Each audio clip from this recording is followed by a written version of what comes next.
नमस्कार, next 9 news देख रहे हैं आप और मैं हूं आपके साथ प्रज्ञा सिंह। लोकसभा चुनाव से पहले बीएसपी सुप्रीमो मायावती ने अपना मास्टर स्ट्रोक खेल दिया है, जिसके बाद अब मायावती ने सीधे सीधे बीजेपी और सपा की मुश्किलें यहां पर बढ़ाने का काम कर दिया। दरअसल आपको बता दें कि 80 लोकसभा सीटों वाले उत्तर प्रदेश में 51 सीटों पर भाजपा उम्मीदवारों का ऐलान कर चुकी है, तो वहीं लगभग 33 उम्मीदवारों का नाम फाइनल करती हुई नजर आ रही है समाजवादी पार्टी। ऐसे में मायावती ने भी अब अपनी सूची जारी कर दी है और अब आपको बता दें कि सूची जारी करते हुए मायावती ने ये दिखा दिया कि अकेले चुनाव लड़ने का ऐलान उन्होंने काफी सोच समझ कर किया है। दरअसल आपको बता दें कि उत्तर प्रदेश की हॉट सीट कही जाने वाली, बसपा का गढ़ माने जाने वाली बिजनौर सीट पर मायावती ने एक ऐसे उम्मीदवार को उतार दिया है जो सीधे सीधे भाजपा का खेल बिगाड़ने का काम करेगा। दरअसल आपको बता दें कि सपा के साथ आरएलडी का गठबंधन टूटने की वजह जाट वोट बैंक बताया जा रहा था और इसीलिए भाजपा ने आरएलडी को 4 सीटें भी दी। 4 सीटें यहां पर देने के पीछे की वजह यही थी कि भाजपा चाहती थी कि जाट वोट बैंक भाजपा के साथ जुड़ जाए। इसीलिए तो देखने के लिए मिला कि आरएलडी प्रमुख जयंत चौधरी को आनन फानन में भाजपा के साथ शामिल किया गया, लेकिन मायावती ने इस सीट से जिस उम्मीदवार को उतारा है वो आरएलडी, सपा और भाजपा तीनों का ही खेल बिगाड़ेगा। दरअसल आपको बता दें कि मायावती ने बिजनौर सीट से जाट कैंडिडेट को उतारने का काम कर दिया है।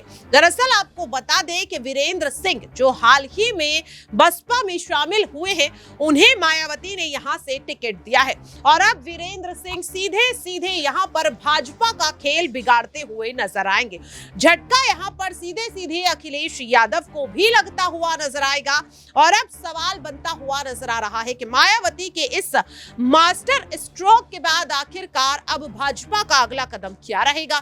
जयंत चौधरी जिन्होंने एनडीए के साथ हाथ तो मिला लिया है, लेकिन मायावती के इस कदम के बाद कहीं जयंत चौधरी अपने फैसले पर पछता तो नहीं रहे। वहीं समाजवादी पार्टी भी कहीं ना कहीं अब असमंजस की स्थिति में नजर आ रही है, क्योंकि हर किसी को लग रहा था कि शायद मायावती यहां पर अकेले चुनाव लड़ने का फैसला लेकर गलती कर रही हैं। लेकिन मायावती ने जितनी सोची समझी रणनीति के साथ इस सीट पर वीरेंद्र सिंह को उतारा है, भले ही यहां पर जीत वीरेंद्र सिंह की ना हो, लेकिन वो सीधे सीधे वोट बैंक को काटने का काम जरूर करते हुए नजर आएंगे। यहां पर आपको विस्तार से बताते हैं कि आखिरकार क्यों मायावती ने वीरेंद्र सिंह को बिजनौर से टिकट दिया है। आगामी लोकसभा चुनाव के मद्देनजर यूपी की पूर्व सीएम मायावती के नेतृत्व वाली बहुजन समाजवादी पार्टी ने बिजनौर सीट से चौधरी वीरेंद्र सिंह को अपना उम्मीदवार बनाया। बता दें कि मेरठ के जलालपुर गांव के रहने वाले चौधरी वीरेंद्र सिंह ने हाल ही में लोक दल के राष्ट्रीय सचिव पद से इस्तीफा दिया। तभी से उनके सपा और बसपा में जाने के कयास लगाए जा रहे थे। विजेंद्र सिंह ने लोकदल से जुड़े रहने के दौरान यहां पर एक कार्यालय भी लोक दल के लिए यहां पर खोला था, जिसके बाद उनकी आस्था बदल गई और वे बसपा में शामिल हो गए।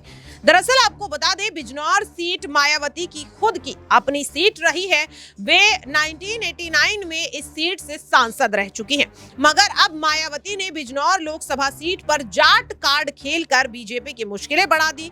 बीजेपी ने राष्ट्रीय लोक दल से गठबंधन करते हुए जाट समाज को जोड़ने के लिए बिजनौर सीट आरएलडी को दी थी। आरएलडी अध्यक्ष जयंत चौधरी ने बिजनौर सीट पर मीरापुर से विधायक और गुर्जर समाज से जुड़े चंदन चौहान को अपना प्रत्याशी घोषित किया। इसके पीछे मानना था कि जयंत चौधरी के नाम पर जाट समाज उनके प्रत्याशी के साथ जुड़ जाएगा, लेकिन मायावती ने जाट कार्ड खेलकर दलित और जाट गठजोड़ करने की कोशिश की है और ऐसे में अब सीधे सीधे मुश्किलें बढ़ती हुई नजर आ रही है जयंत चौधरी की भी।